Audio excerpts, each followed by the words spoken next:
काल होता श्रावण महिन्यातील 3रा सोमवार आणि माझ्या व्रताचा पण 3रा सोमवार होता. तर साधी सिंपल पूजा मांडली मी. रविवारचं मी बेलाची पानं फुलं सगळं काही आणून ठेवत असते, पण मी आजारी असल्यामुळे काही शक्य झालं नाही. तेवढी मुगाची मूठ वाहिली आणि साधी सिंपल पूजा केली. कुठेच बाहेर गेले नाही ना, त्याच्यामुळे काही अन्नच झालं नाही. तर दुपारी सार्थक शाळेतून आला होता आणि त्याच्या चेहऱ्याकडे पाहूनच कळलं की मला ह्याला पण ताप आलाय. तर खूप चेहरा सुकलाय बघा, डोळे पण सुजले त्याचे. मग मी लगेचच त्याला हॉस्पिटलमध्ये घेऊन आले. आता माझी काही तब्येत एवढी बरी नाही, पण आता त्याला पण घेऊन येणं गरजेचं होतं.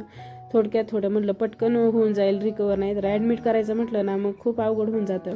दवाखान्यात कुणी थांबायचं, घरी स्वयंपाक कुणी बनवायचा आणि मुलांचे पण किती हाल होतात ना.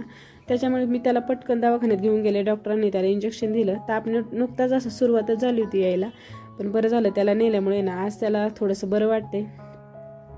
त्याच्यानंतर संध्याकाळी ना मी हे तिघांसाठी मसाले भात बनवला होता आणि मला पण गोळ्या खायच्यात म्हणून आहे ना आता अंगात ताकद तर अजिबातच नव्हती. पण आता काय करणार, बाईचं कसं असतं सगळ्यांसाठी सगळं करते पण स्वतःसाठी काहीच करत नाही. पण आज मात्र मला स्वतःसाठी करायला लागलं, कारण मला गोळ्या खायच्या होत्या. गोळ्या खाणे तेवढंच गरजेचं होतं, कारण तब्येत अजिबात साथ देत नव्हती मला.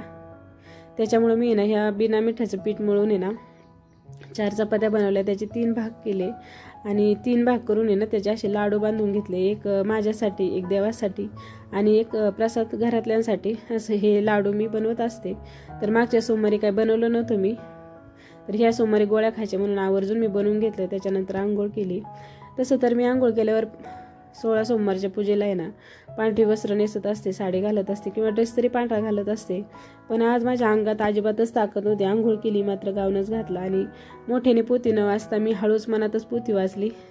आणि आरती पण बघा तिथं मोबाईलवर लावली आहे, तुम्हाला दिसत असेल. चौरंगावर मोबाईल ठेवला आहे तिथं आणि तशीच आरती करून घेतली. आता त्याच्यानंतर मला आरती झाल्यानंतर मी गोळ्या घेतल्या. आधी ज्या जेवणाच्या आधी घ्यायच्या असतात त्या 2 गोळ्या दिल्या डॉक्टरांनी मला, कारण मला आहे ना गोळ्या पण सूट होत नाही ना, त्याच्यामुळं 2 गोळ्या दिल्यात. एक ॲसिडिटीची आणि मला लगेच गॅस्ट्रायटिसचा पण प्रॉब्लेम होतो ना, त्याच्यामुळे त्या 2 गोळ्या दिल्यात मला जेवणाआधी. त्या खाऊन घेतल्या. त्याच्यानंतर एक लाडू घेतला, तो लाडू खाल्ला आणि त्याच्यानंतर मग खायच्या होत्या मला उरलेल्या गोळ्या. खरंच बाईला जसं सहनशीलतेचं देवाने वरदान दिलं ना, तसं तिला कधीही आजारी पडू नये असंही वरदान द्यायला पाहिजे होतं असं वाटते मला. कारण घरात कुणी आजारी असलं ना तरी ती एकटी बाई पूर्ण घर सांभाळून घेते, पण तीच बाई जर आजारी असेल ना तर तिची अवस्था फक्त एक बाई समजू शकते असं मला तरी वाटतं. चला मग व्हिडिओ ते सेंड करते. Bye bye.